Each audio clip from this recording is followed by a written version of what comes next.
আজকের ভিডিওটা ডক্টর বিক্রম সারাভাইকে স্মরণ করে শুরু করছি। 1919 সালে 12ই আগস্ট অর্থাৎ আজকের দিনেই উনি জন্মগ্রহণ করেন। ওনার নামে আমাদের ল্যান্ডারের নামকরণ করা হয়েছে। কমেন্ট বক্সে আপনিও ওনার জন্মতিথিতে ওনার উদ্দেশ্যে কিছু লিখুন। তো এবার ভিডিও শুরু করা যাক। মারাত্মক বেগে দৌড়াচ্ছে লুনা 25। একটা শটেই পৌঁছে গেছিল 75,000 কিলোমিটার দূরে। 11ই আগস্ট ভোরবেলাতে লঞ্চ হয়েছে লুনা 25 ভস্টচনি কসমোড্রোম থেকে, যেটা ফার ইস্ট রাশিয়াতে অবস্থিত। 11ই আগস্ট ভোর 4:40 লঞ্চ হওয়া লুনা 25 পৃথিবীকে একবার প্রদক্ষিণ করে সোজা চাঁদের হাইওয়ে ধরে এগোনো শুরু করেছে। লঞ্চের 5 দিনের মধ্যেই এটা চাঁদের কক্ষপথে এন্ট্রি নেবে। তাহলে আপনি কল্পনা করতে পারছেন এর স্পিড কতটা বেশি। কেবলমাত্র একদিনের মধ্যেই পৃথিবীকে একবার প্রদক্ষিণ করে লুনা ট্রান্সফার ট্র্যাজেক্টরি ধরে চারিদিকে এগোনো শুরু করে দিয়েছে।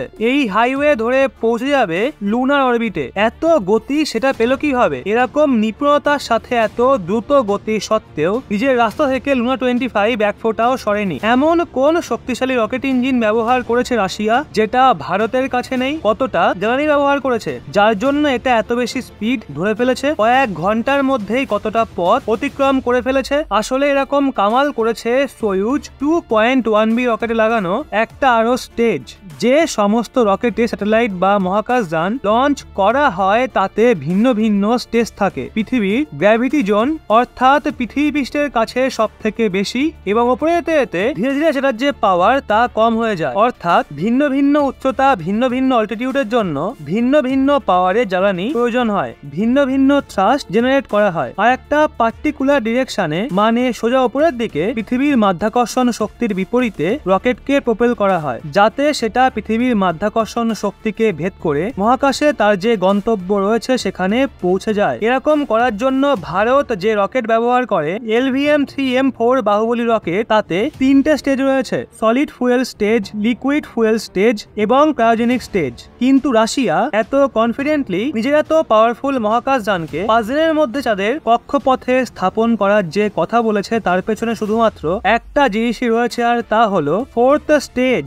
এই 4th স্টেজটাই ভারতের কাছে মজুত নেই। ভারত এটা ব্যবহার করলে বাজেট অনেকটা বাড়াতে হবে, অনেক বেশি ফুয়েল ক্যারি করতে হবে, যেটা ইসরো মোটেও করতে চায় না। ইসরোর সবসময় লক্ষ্য থাকে কম বাজেটে বেস্ট কিছু করার, কিন্তু রাশিয়ার কাছে অতিরিক্ত বাজেট রয়েছে। আর ওখানে যে স্পেস প্রোগ্রাম হয় তার পেছনে পলিটিক্যাল উইল বেশি থাকে, সায়েন্টিফিক এক্সপ্লোরেশনের স্বার্থ কম থাকে, যেই কারণে ওখানে জলের মতো পয়সা খরচা করা হয় ওই 4th স্টেজ, যেটাকে ফ্র্যাগেট বলা হয়। রাশিয়ার কাছে সোয়ুজ 2.1B-তে সেটা রয়েছে, এবং অন্য সোয়ুজ 2 রকেটে এর ব্যবহার করা হয়। ফ্র্যাগেট কি? ফ্র্যাগেট ফুয়েলের ওই 4th স্টেজ যেটা বার্ন হয়, যার মধ্যে নিজে টেলিমেট্রি এবং ট্র্যাকিং ডেটা কালেক্ট করার অ্যাবিলিটি থাকে, স্বয়ং নিজে গাইড করতে পারে পেলোডকে। এটা ব্যবহার করা হয় আর্থের লোয়ার অরবিটে পেলোডকে সেট করার জন্য, বা মিডিয়াম ও হাই অল্টিটিউড সম্পন্ন আউটার অরবিটে সেট করার জন্য, বা যদি ইন্টারপ্লেনেটারি পাঠাতে হয় মঙ্গলে বা চাঁদে, তো ইন্টারপ্লেনেটারি মিশনে পেলোডকে ওখানে পৌঁছানোর ক্ষমতা রাখে। এটাই সেই 4th স্টেজ, যার ভেতরে এতটাই শক্তি থাকে যে সেটা পৃথিবীকে সেরকম একটা প্রদক্ষিণ না করে লুনা 25 কে সোজা লুনার অরবিটে নিয়ে যাচ্ছে। আর হয়তো এর জন্য লুনা 25 চন্দ্রযান 3 এর আগে চাঁদের সাউথ পোলে নেমে ইতিহাস সৃষ্টি করবে। এটা আমি বলছি না, রসকসমসের বিজ্ঞানীরা এমনটাই দাবি করেছে। কিন্তু আমরা তো চাই চন্দ্রযান 3 আগে নেমে ইতিহাস রচনা করুক। এখনো অনেকগুলো স্টেজ বাকি আছে, সেই সমস্ত স্টেজ পার করতে হবে, তখনই গিয়ে লুনা 25 এমনটা করতে পারবে। তাকে এরপর লুনার অরবিট ইনসারশনেও যেতে হবে। লুনার অরবিট ইনসারশন মানে হলো যতক্ষণ না পেলোড চাঁদের গ্র্যাভিটেশনাল ফিল্ড ক্যাচ করবে, যতক্ষণ না লুনার ক্যাপচার করবে না, একবার যখন সেটা চাঁদের গ্র্যাভিটেশনাল ফিল্ডে ঢুকে পড়বে তখন চাঁদকে পাক খাওয়া শুরু করবে, এবং ধীরে ধীরে ডিঅরবিট ডিবুস্টিং করে কক্ষপথকে কমিয়ে চাঁদের থেকে দূরত্ব কমাতে কমাতে সেটা চন্দ্র পৃষ্ঠে নামবে।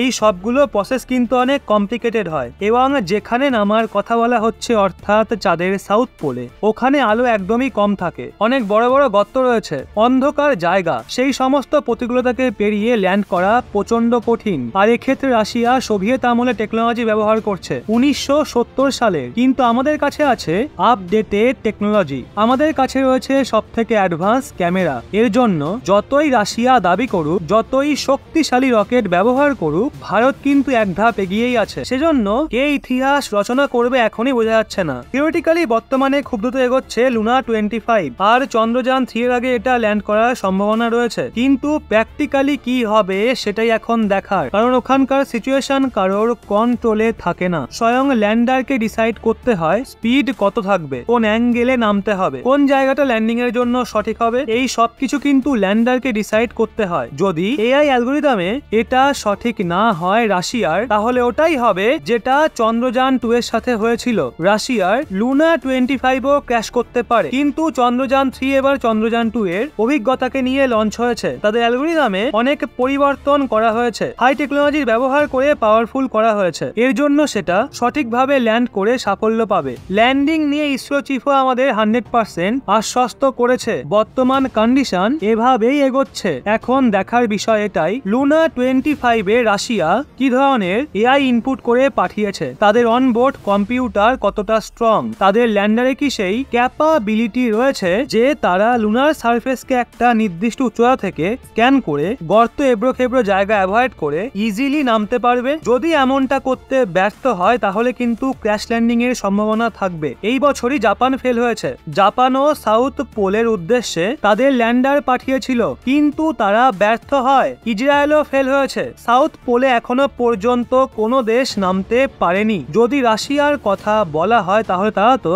47 বছর পর মুন মিশন করছে, তাদের কাছে বর্তমান অভিজ্ঞতাও নেই, যেখানে ভারতের কাছে চন্দ্রযান 2 এর লাইভ প্র্যাকটিক্যাল অভিজ্ঞতা রয়েছে, সমস্ত ডেটা তাদের কাছে রয়েছে। সেই জন্য চন্দ্রযান 3 যতই স্লো যাক সঠিকভাবেই এগোচ্ছে, প্রপার প্রসেসে চলছে। হতে পারে লুনা 25 আগে নামবে, কিন্তু লুনা 25 এর সাকসেসফুল হওয়ার চান্স চন্দ্রযান 3 এর থেকে অনেক কম রয়েছে। রাশিয়া নিজেই 50% সাফল্যের কথা বলেছে। লুনা 25 সাকসেসফুল হলে আগে নামবে, কিন্তু যদি প্রশ্ন করা হয় বেশি সাকসেসফুল হওয়ার পসিবিলিটি কার রয়েছে, তো সেক্ষেত্রে কিন্তু উত্তর হবে চন্দ্রযান 3। আমাদের চন্দ্রযান 3 কিন্তু বেশি অ্যাডভান্স, এটা আমাদের মানতে হবে। রাশিয়া লুনার রোবোটিক আর্ম লাগিয়েছে ওখানে। চন্দ্রযান 3 তে আমরা প্রজ্ঞান রোভারকেও পাঠিয়েছি, সেই জন্য আমাদের রেঞ্জ অফ এক্সপ্লোরেশন বেশি থাকবে। রাশিয়া শুধুমাত্র ল্যান্ডার পাঠিয়েছে ওখানে। লুনা 25 এর ল্যান্ডার চাঁদে ল্যান্ড করলে একটা আর্ম বেরোবে, মাটি খুঁড়বে এবং চেক করবে, কিন্তু চন্দ্রযান 3 এর ল্যান্ডার কি করবে? প্রজ্ঞান রোভার বের হবে তার ভেতর থেকে, সেটা